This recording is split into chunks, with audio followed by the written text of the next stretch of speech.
Ceci est la deuxième partie du récit des combattants de tourelles britanniques. Une nouvelle manière innovante de combattre dans les airs développée dans les années 1930 où les avions de chasse étaient équipés d'une tourelle hydraulique rotative plutôt que de canons orientés vers l'avant. Au lieu de lutter pour se placer à la queue d'un avion ennemi pour tirer vos canons, ces nouveaux combattants seraient capables de tirer sur un avion ennemi derrière eux, sur le côté, ou même en dessous d'eux. Sur le papier, ces nouveaux avions de guerre étaient des super-armes, capables de déchirer les combattants ennemis et de changer la guerre aérienne pour toujours.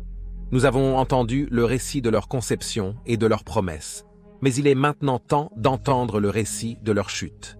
C'est le récit de la mort, de la destruction et de l'échec, et de tous les autres prix horribles que les commandants militaires de la Seconde Guerre mondiale ont dû payer pour l'expérience. C'est le déclin du chasseur de tourelles. Bienvenue aux guerres du monde.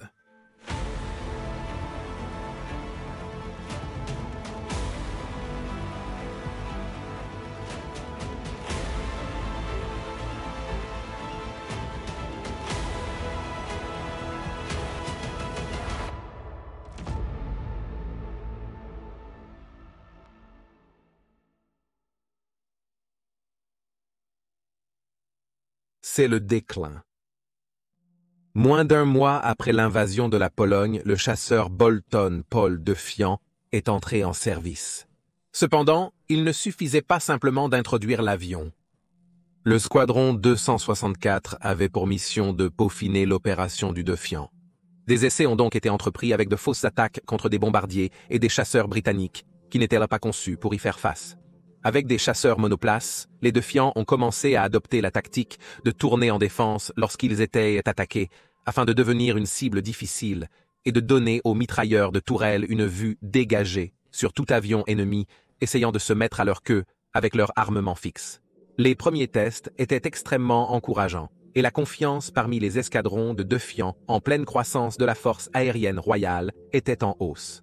Mais même à ce stade, il y avait de plus en plus de préoccupations concernant l'absence de tout armement tirant vers l'avant. Pendant ce temps, dans la FAA, il a été décidé d'opérer leur chasseur à tourelles, le République de Chine, en combinaison avec les Schwers. Mais alors que le discret Schwer connaissait un début de guerre plutôt réussi, le République de Chine prouvait que ses détracteurs avaient raison. Qu'il soit lancé depuis le pont d'un porte-avions ou opérant en défense de la base navale britannique de Scapa Flow, le République de Chine était toujours trop lent pour rattraper les bombardiers et les avions de reconnaissance qu'il était censé détruire. Pendant la malheureuse campagne norvégienne, les Républiques de Chine décollaient du pont du HMS Ark Royal, effectuant des patrouilles aériennes de combat pour empêcher les forces allemandes d'interrompre les opérations navales britanniques. Bien que les Républiques de Chine aient repéré plusieurs avions allemands, ils se sont avérés trop lents pour les intercepter réellement, bien qu'ils aient réussi à repousser certaines de leurs attaques. Au niveau de l'escadron, l'inefficacité des Républiques de Chine est devenue intolérable, et ils étaient considérés comme un obstacle plutôt qu'un véritable outil d'attaque. Les Républiques de Chine ont immédiatement réagi et répondu. Peu de mois après avoir reçu ces premiers Républiques de Chine, un escadron aéronaval, le NOMIM 803, les a abandonnés complètement, préférant opérer uniquement avec le Schwer. Le 12 mai 1940, le Defiance est entré dans la mêlée lorsque l'avion du NOMIM 66 Squadron a survolé la Manche lors d'une patrouille aux Pays-Bas où ils ont rencontré un bombardier Stuka de la Luftwaffe allemande et ont procédé à son abattage. Le lendemain, une patrouille similaire a vu le Defiance tomber sur un vol de bombardiers en piqué Stuka et 4 ont été abattus de la même manière. Cependant, les Defiances ont ensuite été attaqués par des Messerschmitt Bf-109S, qui étaient à cette époque le chasseur monoplace de premier plan dans le monde. Même avec l'arrivée des Spitfires dans les combats, dans la mêlée qui a suivi, un effroyable 5 des 6 Defiances ont été abattus. Dans chaque cas, les Defiances étaient tous tombés suite à des attaques faites à l'avant de l'avion britannique où les tourelles ne pouvaient pas atteindre. Malgré ce revers dévastateur, les Defiances ont continué à connaître du succès dans les premiers mois de combat, particulièrement dans leur rôle prévu en tant que destructeur de bombardiers. De plus, le fait que la silhouette du Defiance ressemble à celle du chasseur monoplace Hawker Hurricane signifiait que plus d'un pilote de chasse allemand a eu une mauvaise surprise en s'approchant par le dessus ou par derrière. pensant avoir pris l'avantage sur le chasseur de la force aérienne royale pour finalement se retrouver face à face avec la tourelle du Défiance. Le 29 mai, le seul escadron 264 a revendiqué un stupéfiant total de 37 avions allemands, dont 19 bombardiers Ampik et Stuka. Mais ce niveau de succès n'était pas destiné à durer. Les pilotes allemands étaient désormais bien conscients des caractéristiques des chasseurs à tourelle britanniques et de sa menace, surtout pour leurs bombardiers. En conséquence, ils ont retravaillé leur tactique pour contrer le Défiance poursuivant leurs attaques frontales, réussies auxquelles le Défiant n'avait pas de réponse. Les pertes ont commencé à monter en flèche. Pire encore, la perte d'un avion était la perte d'un équipage expérimenté qui ne pouvait pas être remplacé rapidement. Et dans la communauté Défiant, les pertes parmi les artilleurs dans la tourelle étaient particulièrement élevées, car la position exiguë n'était pas facile à évacuer, alors que l'avion chutait du ciel en flammes. Fin mai 1940, la situation pour les Britanniques et les Français en Europe, dans son ensemble, devenait désespérée. La France était sur le point de tomber, et le besoin maintenant était d'évacuer autant de troupes que possible du pays depuis les plages de Dunkerque pour continuer le combat depuis la Grande-Bretagne, volant depuis des bases dans le sud de l'Angleterre, à la fois les Défiances de la Forces aériennes royales et les ROKS de la marine, seraient lancés dans la défense de la vaste flottille de navires assemblés pour faire traverser les troupes à travers la Manche, et c'est ici que le ROK obtiendrait sa seule et unique victoire aérienne de la guerre. Le 28 mai 1940, des Sieurs et un ROK ont attaqué une formation de 5 bombardiers Junkers Ju-88 volant vers les navires d'évacuation britanniques au large d'Ostende. Choisissant l'un des bombardiers allemands, les Sieurs sont montés haut et l'ont attaqué par le haut, tandis que le ROK passait en dessous, pour donner à son mitrailleur de tourelle une vue dégagée. Décrivant ce qui s'est passé ensuite, l'un des pilotes de Sieurs a rapporté plus tard que les canons du ROK l'ont littéralement scié en deux, avec ses 4 canons tirant vers le haut. Un autre Ju-88 a été lourdement endommagé lors de l'engagement, mais a réussi à s'échapper en laissant échapper de la fumée.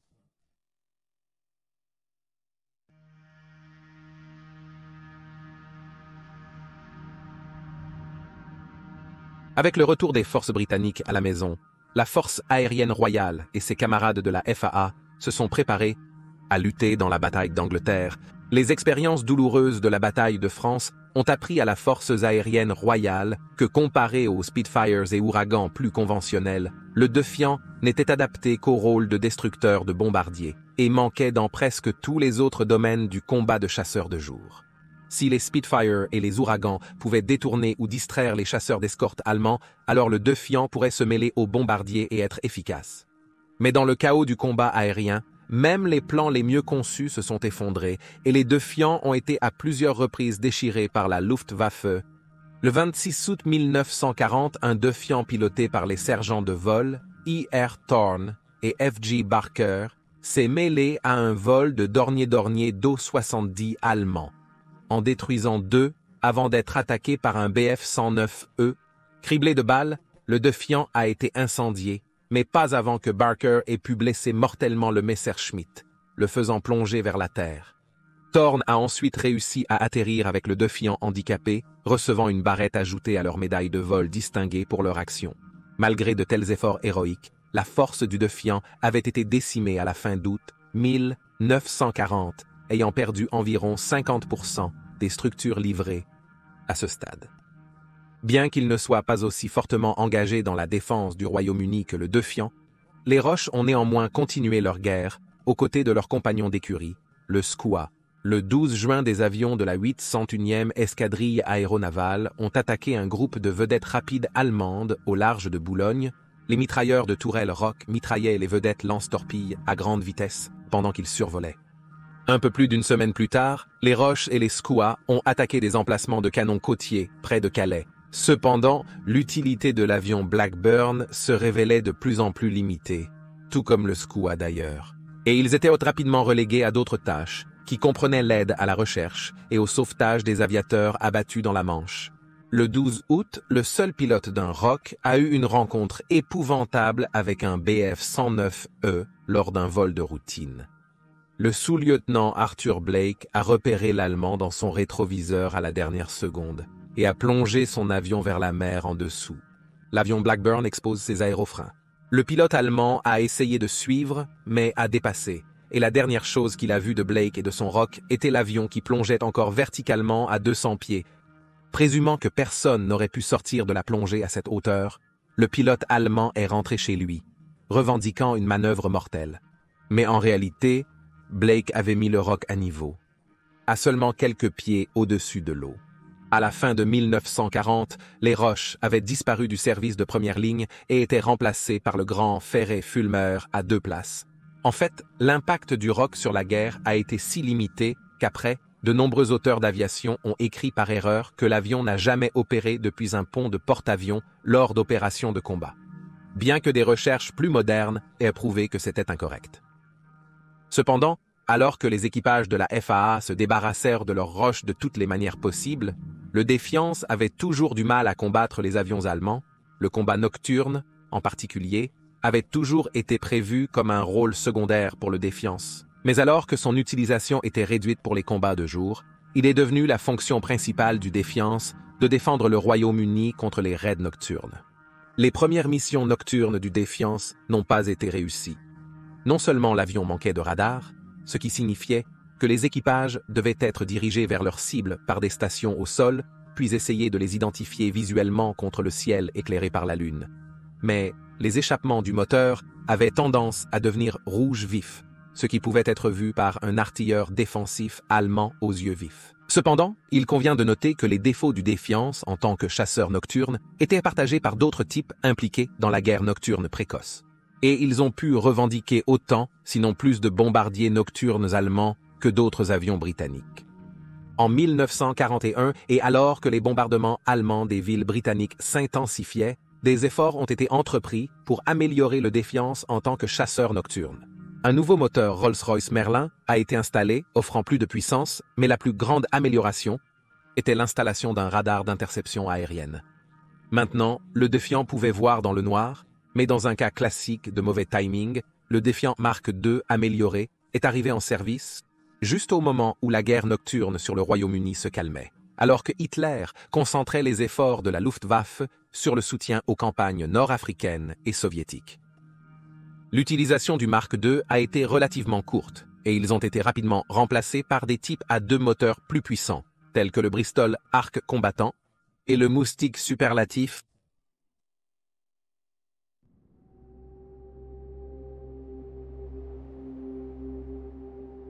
La Défiance a peut-être commencé à tomber à la dérive en ce qui concerne le combat, mais cela ne signifiait en aucun cas la fin de l'histoire de la Défiance. Étant un grand avion à 2 sièges, beaucoup ont été réaffectés à des tâches de formation, un rôle pour lequel ils étaient bien adaptés, surtout lors de la formation des artilleurs qui occuperaient les tourelles de la force de bombardiers de la Forces aériennes royales. Ils ont également trouvé un rôle en tant que remorqueurs de cibles, remorquant de grandes manches en tissu pour que les pilotes de chasse s'entraînent à tirer dessus. Comme son homologue naval, le Rock, le Défiant a également été utilisé dans le rôle de recherche et de sauvetage, transportant des canots sous le fuselage pour être largués en mer pour les équipages aériens abattus.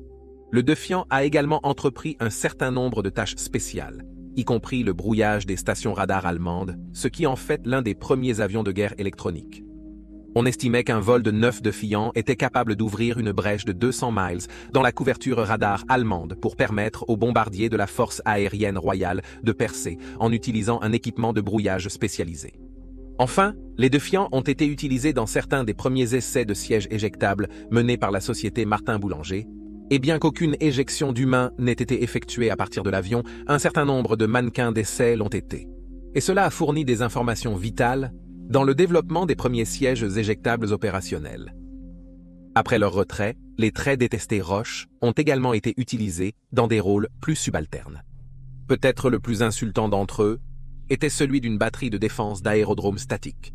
Les Roches ont littéralement été dépouillés de toutes les pièces utiles, à l'exception de celles concernant les tourelles, et déposées sur les aérodromes pour aider à les protéger des chasseurs allemands cherchant à effectuer des tirs. Des attaques en piqué. Les derniers modèles du Rock ont été utilisés jusqu'en 1944 avant d'être mis au rebut. Il est difficile d'évaluer à quel point le concept de chasseur à tourelle a finalement été réussi. Et il y aura toujours des questions sur le fait que les pilotes qui les pilotaient auraient été plus réussis ou non. en pilotant un appareil conventionnel. En défense des chasseurs à tourelles, beaucoup des succès de défiance contre les bombardiers étaient dus à sa capacité à engager des avions ennemis de côté ou par en dessous où ils pouvaient voler. Toutefois, leurs canons défensifs étaient moins performants, les chasseurs conventionnels devant les assaillir par l'avant ou l'arrière, zone où les canons étaient davantage concentrés. Cela a donné aux chasseurs à tourelles une plus grande marge de manœuvre pour mitrailler les avions allemands. Cependant, il est vrai qu'un chasseur qui peut être dépassé par un adversaire plus agile n'est plus un chasseur, mais simplement une cible. Finalement, les avions de chasse de pointe de la Seconde Guerre mondiale, comme le Spitfire, le Mustang, le Bf-109 et le Zero, pouvaient tous combattre les bombardiers, aux côtés de leurs chasseurs d'escorte. Autre argument contre le chasseur à tourelle, c'est qu'à l'exception du premier Zero japonais, tous les chasseurs mentionnés précédemment avaient un armement plus lourd que le Defiant ou le République de Chine, ce qui signifie qu'ils pouvaient infliger beaucoup plus de dégâts à une cible. Le fait qu'aucun autre chasseur à tourelle n'a été développé amène à conclure que le concept était juste une de ces choses qui, sur le papier, il semblait tout savoir. En réalité, c'était insuffisant. Un autre rappel poignant que dans la guerre, les hypothèses ne comptent pas pour Jack. Et voilà l'ascension et la chute du combattant de tourelle. Laissez un commentaire avec vos réactions, aimez cette vidéo et abonnez-vous pour soutenir la chaîne. Merci d'avoir regardé, à la prochaine.